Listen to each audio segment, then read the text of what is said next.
الرحمن الرحیم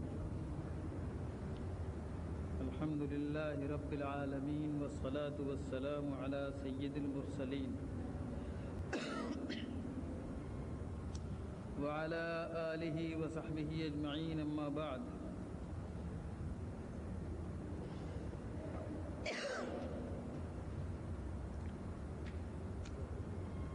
برادران گرامی قدر، عرصے کے بعد آپ کے اس شہر میں آپ کے درمیان حاضری اور کچھ باتوں کا موقع مل رہا ہے۔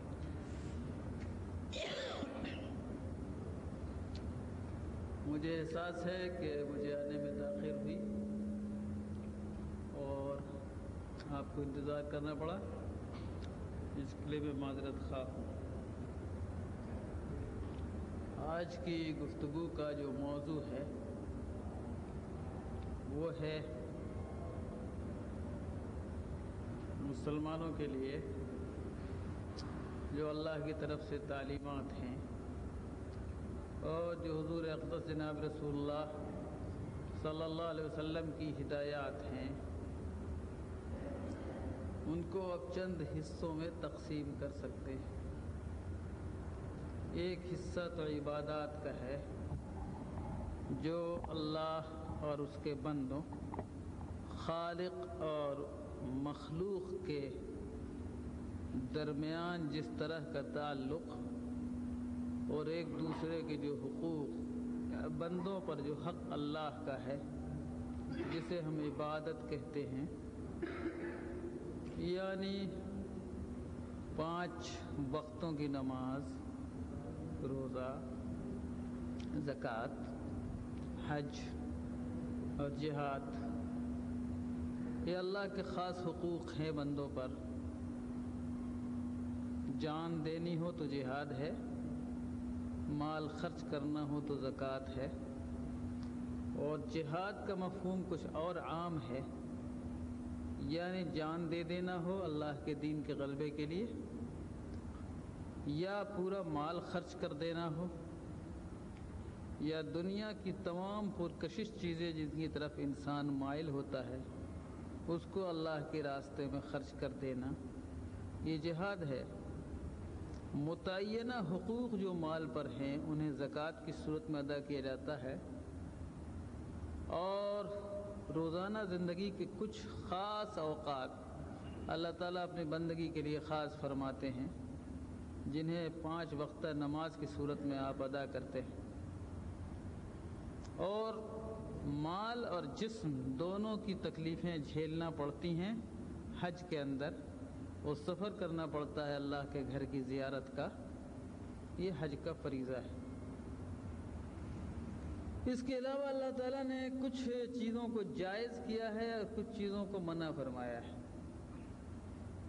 ممنوعات، منہیات جن چیزوں سے روک دیا گیا ہے، اور مامورات جن چیزوں کا حکم دیا گیا ہے، دونوں کی فہرستیں اللہ نے اپنی کتاب میں اور رسول صلی اللہ علیہ وسلم نے اپنی سنت میں ذکر فرما دی ہیں۔ اس وقت اللہ کا شکر ہے کہ مسلمانوں میں باوجود بہت زیادہ بے دینی کے بھی دین کی طرف رجحان بڑھا ہے، خاص کر ہمارا نوجوان طبقہ، اور جوانوں میں ایک نئی زندگی، ایک نیا ابھار، ایک نئی نشت اور ایک نیا جوش اور ولولہ پیدا ہوا ہے دین کے تعلق سے۔ لیکن خوب یاد رکھیے کہ افراط اور تفریط اور کسی معاملے میں بھی غلو انسان کو نقصان پہنچاتا ہے، اور اعتدال اور توازن یہ کامیابی کی کنجی ہے۔ جس طرح عبادات کے اندر انسان کو پورے اخلاص کے ساتھ لگنا چاہیے، اسی طرح رزق حلال کی تلاش میں بھی پوری جد و جہد کے ساتھ لگنا چاہیے۔ دونوں چیزیں بیلنسڈ، ایک دوسرے کے ساتھ متوازن، ہم وزن ہونی چاہیے، اور جس کا جو درجہ ہے وہ درجہ اس کو دینا چاہیے۔ فرمایا گیا، اعوذ باللہ من الشیطان الرجیم، یا ایھا الذین آمنوا اذا نودی للصلاة من یوم الجمعة فاسعوا الی ذکر اللہ وذروا البیع اے ایمان والو جب جمعے کی اذان پڑھے تو آپ کاروبار چھوڑ دو، دکانیں بند کر دو، تجارت اور معاش کی ساری مشغولیتیں ترک کر دو، فسعوا الی ذکر اللہ، اور اللہ کے ذکر کی طرف دوڑ، مسجد تک دوڑ۔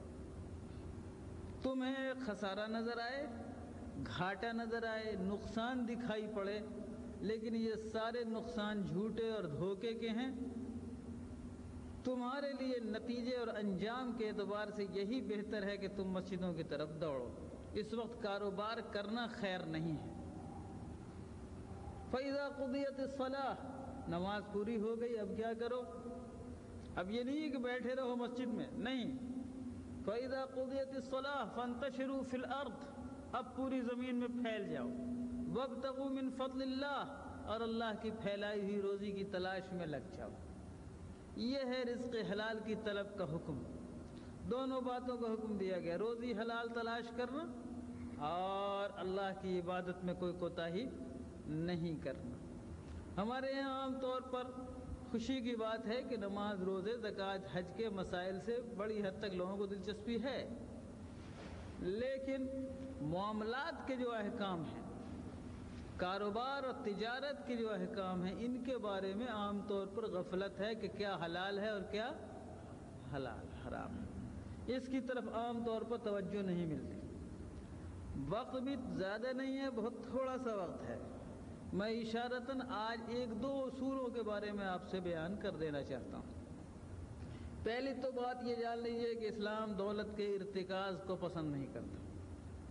کنسنٹریٹ کر جائے دولت، اکٹھا ہو جائے، ایک جگہ جام ہو جائے، وہ رول نہیں کرے، چکر نہیں کھائے، اسلام اس کو پسند نہیں کرتا۔ لِكَيْ لَا تَكُونَ دُولَةً بَيْنَ الْأَغْنِيَاءِ، سرمایہ داروں کے بیچ ہی بس محدود رہ جائے اور محصور طور پر ایک خاص لمیٹڈ فیلڈ میں، ایک چند محدود میدان میں ہی وہ گھومے، اسلام اس کو پسند نہیں کرتا۔ بٹوارہ افراد ٹکڑے ہوتے ہوئے چلے جاتے ہیں۔ اسی لیے اسلام نے قانون وراثت کو مشروع فرمایا۔ وراثت کا قانون کیا ہے؟ کبھی کوئی شخص لاکھ بیگھے کی جائیداد کا مالک باپ کی کمائی ہوئی دولت پر نہیں رہ سکتا۔ ایک باپ نے لاکھ ایکڑ اراضی خریدی، کروڑ روپیہ جمع کیا، لیکن اس کے 5 بیٹوں کے درمیان اس کو بٹ جانا ہے، اس لیے لازمی طور پر لاکھ کو تقسیم ہو جانا ہے اور 10 کروڑ کو تقسیم ہو جانا ہے۔ اب اگر وہ اولاد جو باپ سے وراثت میں 10 کروڑ میں سے 2 کروڑ پاتی ہے، اگر وہ 5 اولاد اس 2 کروڑ کو خود پھر بڑھانے کی اور نئی ہمت نہیں کرتی تو پھر یہ 2 کروڑ گھٹے گا اس کی اولاد میں جا کر، اور اگر اس کی اولاد بھی وہیں تک محدود رہ گئی تو وہ دولت آہستہ آہستہ ختم ہوتی چلی جائے گی۔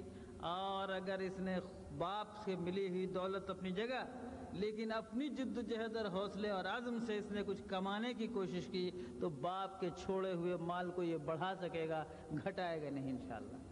یہ ہے اسلام کے قانون وراثت کی ایک بہت بڑی حکمت۔ اور یہ بھی فرمایا ہمارے آقا صلی اللہ علیہ وسلم نے کہ دولت کو روک کے مت رکھنا، ورنہ تمہاری دولت کو زکوٰۃ کھا جائے گی۔ سبحان اللہ۔ زکوٰۃ کی مشروعیت نے بھی دولت کو رول کرنے اور دولت کو تجارت میں گردش کرنے کا اصول آپ کو دیا، ورنہ جام دولت گھٹ کر 200 درہم یا 52.5 تولے چاندی تک آ کر رک جائے گی۔ اس کے سے اوپر جتنی ہوگی وہ ہر سال گھٹتی چلی جائے گی۔ اگر آپ نے اس کو مال نامی بنا کے رکھا، تجارت میں بڑھایا، ترقی دی، تب تو وہ مال آگے جائے گا، ورنہ روز گھٹے گا۔ زکوٰۃ کا نظام بھی اس بات کو بتاتا ہے کہ اسلام محنت کے ذریعے اپنی آمد کو بڑھانے کی تعلیم دیتا ہے۔ دولت کو روک کر، یہ وہ پانی ہے جو تالاب میں رک کر سڑ جاتا ہے۔ لوگوں یاد رکھو، ہمیشہ جام دولت معاشرے میں فساد اور بگاڑ پیدا کرتی ہے، طرح طرح کی خرابیاں پیدا کرتی ہے۔ اس لیے کہ جب پانی جام ہو جائے گا، پانی جاری رہتا ہے تو پاک رہتا ہے، صاف رہتا ہے، تبدیلیاں آتی رہتی ہیں، لیکن پانی کو جام کر دو گے تو پانی آہستہ آہستہ سڑ جاتا ہے۔ اسی طرح دولت اگر بند کر دی گئی تو یہ سڑ جائے گی، یہ خراب ہو جائے گی،